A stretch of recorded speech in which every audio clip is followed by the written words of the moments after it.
mahalo ke akua for this beautiful day. Mahalo for the beautiful symbiotic relationship that we have to this aina, that our aina, as we divide it here in Hawaii into certain ahupua'as, how that mimics the exact ahupua'a from our po'o all the way down to our vavai and our manamana vavai, meaning our toes, and everything in between. And so what we take in from the top trickles down and must feed and actually protect and we help to keep clean throughout our bodies, all the way down to the corals and the polyps that are long into the ocean, just as our toes would be a part of that extension of ourselves.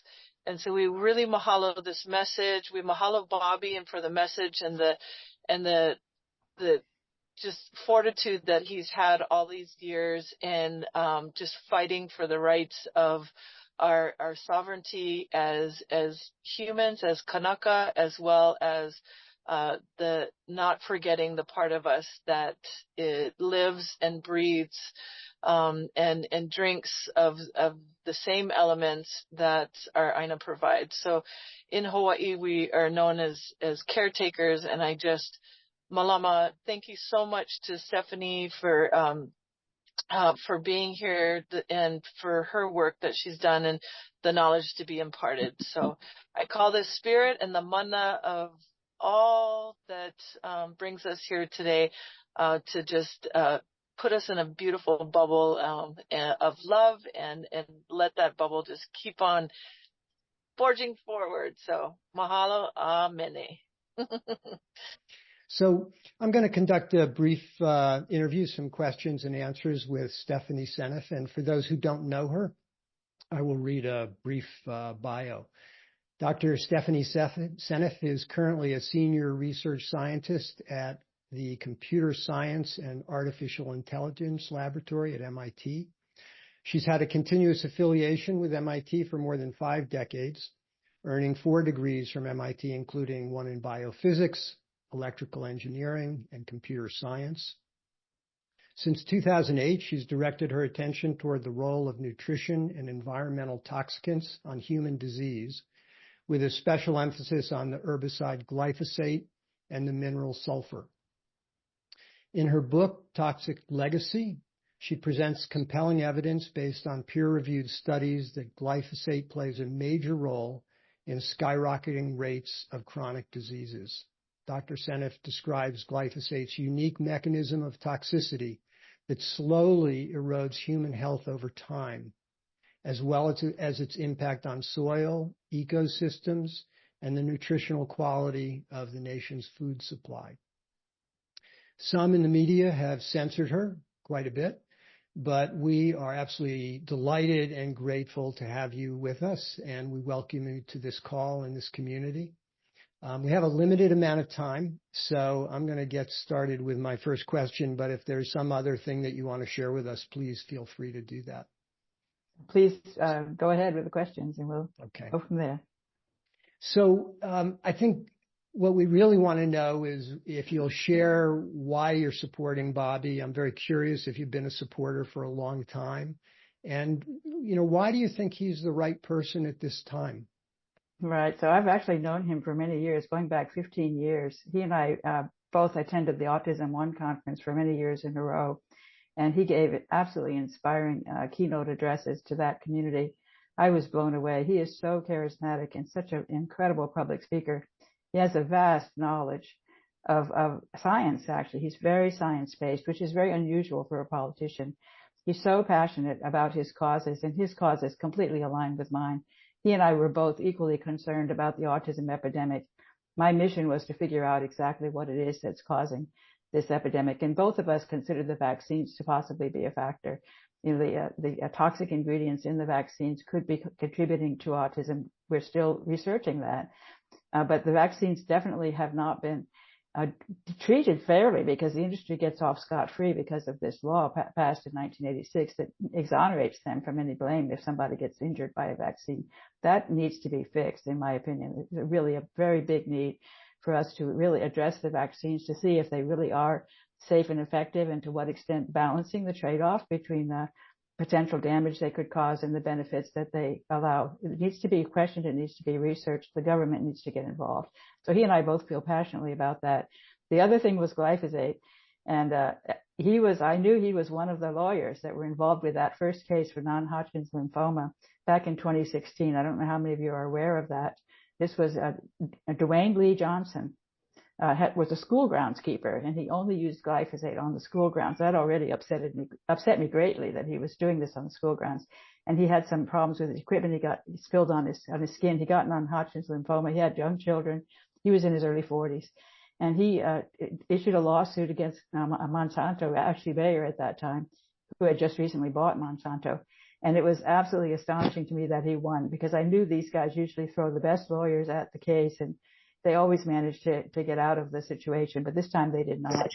He got a huge award from the jury, $389 million. And part of it was damages because Monsanto was, corrupt in basically how they had portrayed the safety of the chemical, and how they had treated him actually specifically when he ran into trouble. So that was eventually cut way back, of course, because these things always go through process, and there were higher courts that were involved. So it's still possibly even still ongoing. But after Kennedy was involved with winning that case, and Kennedy actually consulted me at that time to get information about glyphosate, because I was furiously studying it at the time, and I had a lot of papers that I was reading. And so that was another place where I met up with him. And then, of course, the COVID-19 disaster, and he and I are right on the same page with that. And I've read both of his books, the Wuhan cover-up and the real Anthony Fauci, tremendously backed up by huge numbers of references, extremely intellectual, extremely well done and convincing. And he and I both have been so upset with the way this whole pandemic has unfolded, and I share with him that same value. I was especially delighted with his choice for the vice presidential pick, his running mate. I didn't know her before, but I've since been researching her as well, and I found that she has an autistic child. Her number 2 goals, as far as I understand it, are to figure out, using technology, which is what I'm doing, using language technology to figure out the autism epidemic, and then to fix the problem. Absolutely urgent. I think it should be number 1 on the government's list of things that need to be done. And then right behind that, or maybe even in front of that, is the regenerative agriculture, which is the other thing she really supports. She helped fund the Kiss the Ground movie, which I recently watched again. I think it's a really excellent movie, proposing that regenerative agriculture can go a long ways towards solving many problems, including climate change. And I suspect that if we can get the farmers to convert to certified organic regenerative farming, we will see a tremendous reversal in all the different health problems that we face today in this country. This country is doing extremely badly with the health crisis that we face. Very expensive. Healthcare is very expensive here, and it's not getting results. We have the worst, among the developed nations, we're pretty much at the bottom of the list as far as our, infant mortality and even maternal mortality and life expectancy and all these different, heart disease and obesity and diabetes, and of course, Alzheimer's and autism. All of these things I think are connected to glyphosate exposure, as well as, of course, other chemicals that we freely use on our agriculture. And we don't, the government is not, they know that glyphosate's all over the food supply and they don't care. And they're not even bothering to measure it. Whereas, radical people like Sven Honeycutt are finding it, looking at school lunches, looking at fast food. 95%, 100% of the samples were contaminated with glyphosate. So it's all over the food supply. Government doesn't care, and RFK Jr. does care, and he is my hero, because to me, he is addressing exactly the same problems I would be addressing if I had the power. So it's curious, you've had a long history with him, known him for 15 years, and yet Nicole Shanahan is somebody that's new to you. It sounds like you're very aligned with some of her areas of interest. Are you concerned about her lack of political experience? I'm not. And in fact, RFK Jr. says it well, because he thinks that's a feature. I am so upset with the political situation today. I have been a Democrat for my whole life, but I'm not at all happy with the way Democratic Party is shaping up these days. So I'm no longer affiliated with them. And I'm also, of course, not affiliated with the Republicans either. So I'm quite lost, actually.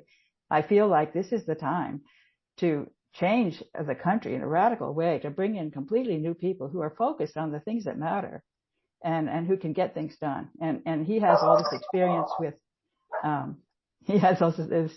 with, actually suing the government for the various things that they've done wrong.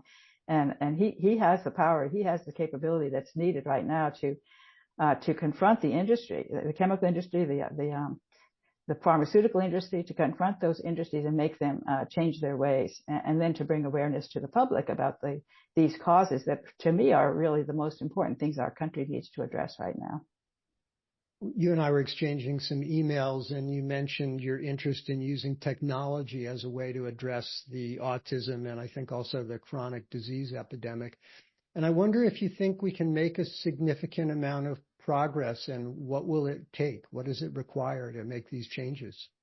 My excitement is in language technology, and you probably know about ChatGPT and the large language models. I actually have found much better ways to search on the web to find the information that I need, using sites that have come up that are backed up by those technologies to allow you to find your answers more quickly. And I know the question to ask, and I can get the answer right away through these technologies. It's helping me to connect the dots and figure out exactly how autism works. I mean, I've really been studying autism now for 15 years. And of course, glyphosate for nearly as long. And my book, Toxic Legacy, talks all about the mechanisms by which glyphosate causes autism. I think I understand it pretty well. I'm frustrated that my papers are hard to get published because of this issue of censorship, which really frustrates me. But I keep going, and I'm excited because of the fact that I think language technology can accelerate the rate. There's this huge amount of literature out there on the web, but to actually find your answer to the specific question that you're interested in, when it's something as obscure as the things I'm looking at, is not easy. But yet these tools are making it easier. Are there known ways to break down glyphosate when it's in the soil?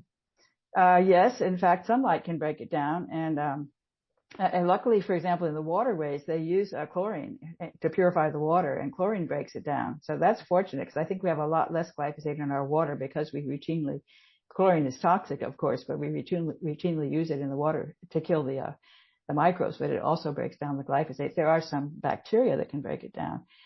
There's a particular enzyme called CP lyase that specializes in breaking that carbon-phosphorus bond, which is a very difficult bond in glyphosate. So most bacteria, most species can't break it down, but there are a few that can. And that's fortunate because that's helping to clear it. So it will, Monsanto claimed that it disappears from the soil in a few weeks. That's actually not true. And in some soil types, it can last for years. There was a study in Canada on trees that were exposed to glyphosate over a decade before that time, and they still had glyphosate levels, detectable glyphosate levels in their tissues. So it can stick around for a long time. And part of that is through this mechanism that I talk about in my book, where I believe that it's getting incorporated into proteins by mistake in place of the coding amino acid glycine.